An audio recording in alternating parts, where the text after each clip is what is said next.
แผนกโฆษณาอบรมทหารแขวงพงษาลีจัดพิธีอบรมมหาชนผู้ที่จะขยายเข้าพักและเปิดเรียนกฎระเบียบพรรคสุดที่3ประจำปี2025โดยอิงตามกฎระเบียบพรรคประชาชนปฏิวัติลาวสมัยที่11ระบุไว้ในหมวดที่1มาตราที่2ว่าด้วยระเบียบการขยายพรรคในตอนเช้าของวันที่6พฤศจิกายน2025นี้อยู่ที่ห้องประชุมชั้น1ของกองบัญชาการทหารแขวงพงษาลีแผนกโฆษณาอบรมห้องการเมืองได้จัดพิธีอบรมมหาชนผู้ที่จะขยายเข้าพักและเปิดเรียนกฎระเบียบพักสุดที่3ประจำปี2025โดยการเป็นประธานของสหายพันโทคำพรจัญญธรรมเลขาหน่วยพักหัวหน้าแผนกโฆษณาอบรมห้องการเมืองกองบัญชาการทหารแขวงพงษาลีมีคณะหน่วยพักพนักงานวิชาการภายในแผนกและมหาชนผู้ก้าวหน้าเข้าร่วมสหายพันตรีสมเพชรพันใจห้องเลขาหน่วยพักห้องหัวหน้าแผนกโฆษณาอบรมห้องการเมืองกองบัญชาการทหารแขวงพงษาลีได้ผ่านมติตกลงของคณะประจำพรรคกองบัญชาการทหารแขวงฉบับเลขที่437ทับขจพกบสลงวันที่2ตุลา2025ว่าด้วยการอนุมัติมหาชนผู้ก้าวหน้าเข้าเหียนสนับสนุนสุดที่3ประจำปี2025มีจำนวน35สหายหญิง3สหายซึ่งเนื้อในอบรมประกอบมี13คำถาม13คำตอบเป็นต้นเมนบรรดาเนื้อในพื้นฐานเกี่ยวกับพรรคประชาชนปฏิวัติลาวประวัติความเป็นมาอุดมการณ์และทัดแท้ของพรรคประชาชนปฏิวัติลาว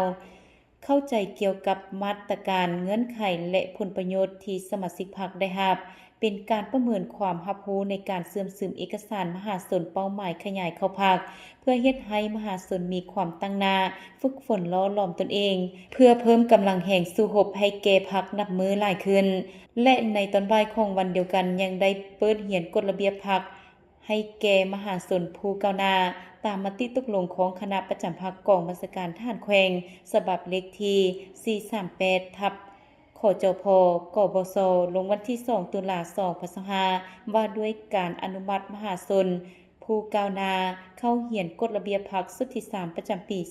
2025มีจำนวน8สหายหญิง2สหายเนื้อในกฎระเบียบพรรคประกอบมีดังนี้มาตรฐานของสมาชิกพรรคและเงื่อนไขของมหาชนผู้จะขยายเขาเป็นสมาชิกพรรคระเบียบการขยายพรรคคำปฏิญาณของสมาชิกพรรคหน้าที่ของสมาชิกพรรคสิทธิของสมาชิกพรรคและการสิ้นสุดการเป็นสมาชิกพรรคข้อห้ามสำหรับสมาชิกพรรคระเบียบการคุ้มครองและการยกย้ายร่วมชีวิตพรรค